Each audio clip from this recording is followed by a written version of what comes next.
پڑھنے والا اگر روزے کی عزت نہیں کرے گا، کلمہ پڑھنے والا اگر حج کے بیکگراؤنڈ کو نہیں جان پائے گا، کلمہ پڑھنے والا اگر اسلام نہیں سمجھے گا، ایک اسلام سمجھنے، اسلام پہ ایمان رکھنے والا اسلام جب دنیا کو نہیں سمجھا پائے گا، ایسے ہی سماج پر ایک ظالم حاکم کو اللہ مسلط کرتا ہے، چاہے وہ ڈھونگا ہو، چاہے وہ ڈھونگی ہو، چاہے وہ موذی ہو، دنیا میں کسی بھی ظالم کو ایسے سماج کو تباہ کرنے کے لیے، سبق سکھانے کے لیے اللہ اس پر مسلط کرتا ہے، تاکہ جب چیز چاہے جیسا قانون نافذ کر دے۔ کبھی نماز کے تعلق سے بولے کہ تم نماز سڑک پہ مت پڑھو، کبھی بولے قربانی کے تعلق سے کہ قربانی کرنے سے پہلے تم کو اجازت لینی پڑے گی، کبھی وہ کہے کہ نماز عیدین تم لوگ کتنے لوگ پڑھنے جاؤ گے، تم کو ہم سے اجازت لینی پڑے گی۔ اب ایسی پرستھتی میں مسلمان پوکلا جاتا ہے، علماء کے پاس بول کے آتا، حضرت یہ کیا ہم دیکھ رہے ہیں، یہ ہندوستان ہمارا ملک، اس کے لیے ہم نے خون بہائے، ہمارے علماء نے اپنے سروں کی قربانی دی، مگر اس دیش میں نماز پڑھنے کے لیے ہم کو اجازت لینی پڑتی ہے، قربانی کے لیے اجازت لینی پڑتی ہے،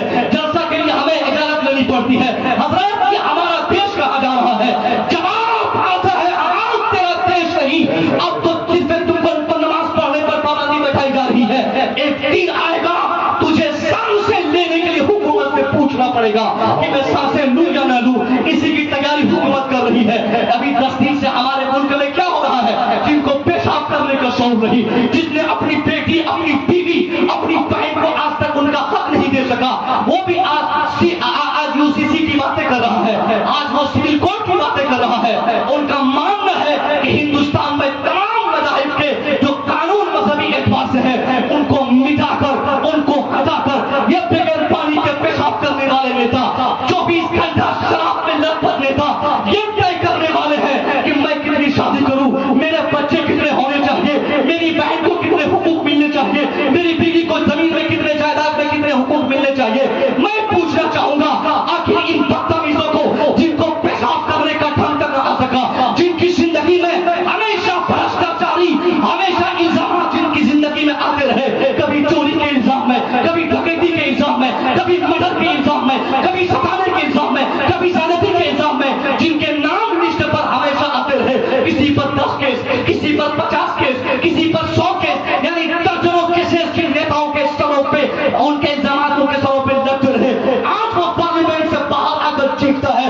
بولتا ہے کہ ہم ایک طرح کے قانون ہندوستان میں لائیں گے، کون کتنی شادی کرے، کون کے کتنے بچے پیدا کرے، کون کیا کھائے گا، وہ یہ نیتا طے کریں گے۔ میں پوچھنا چاہتا ہوں آخر ان پاگلوں کو یہ جرأت کس نے دیا، ان گھرواوں کو یہ جرأت کس نے دیا؟ ہمارا ملک ہے، ہم طے کریں گے، شادی ہم کریں گے، بیوی کی تعداد ہم طے کریں گے، بچہ ہم پیدا کریں گے، تعداد ہم طے کریں گے، بیوی ہماری، میں شوہر اس کا، وہ بیوی ہماری، تیسرے کو کون حق دیتا ہے کہ وہ طے کرے گا کہ میرے پاس کتنے بچے ہونے چاہیے؟ ہم تو ہمارے دو، یہ طاقت، یہ جرأت، یہ ہمت، یہ حوصلے ان کے اس لیے بلند ہوئے کیونکہ یہ جانتے ہیں کہ ہم نے اس سے پہلے مسلمانوں کو ٹارگیٹ کر کے ان کے مذہبی قانون سے لڑنے کے لیے جن جن چیزوں کو ہم نے سامنے لایا، جن جن چیزوں کو ہم نے نافذ کرنا چاہا، ہر معاملات میں ہم کامیاب ہو گئے۔ مسلمان کچھ نہ کر سکے، مسلمان خاموش رہے، مسلمان کی زبان خاموش رہی، کیونکہ ان کو معلوم ہے کہ مسلمانوں کو کلمہ یاد ہے مگر کلمہ کے مطلب سے وہ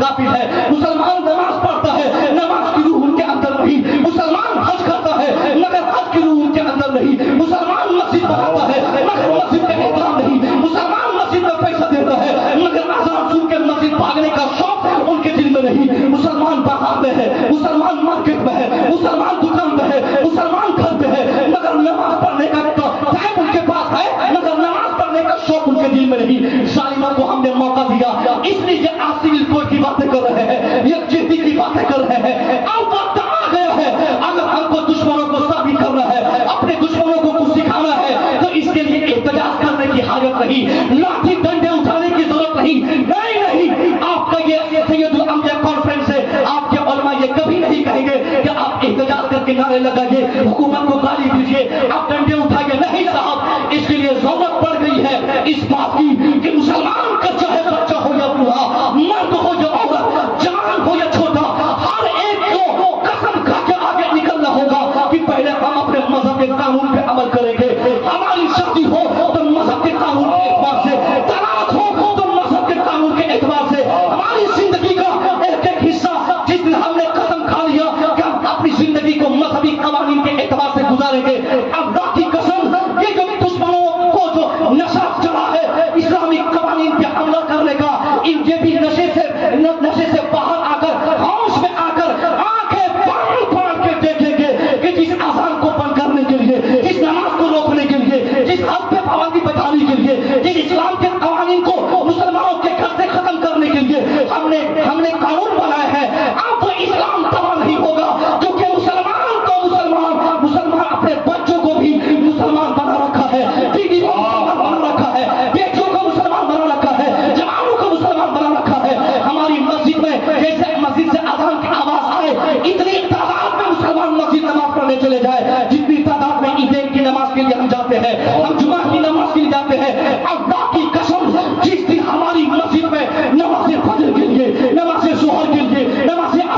قانون ہندوستان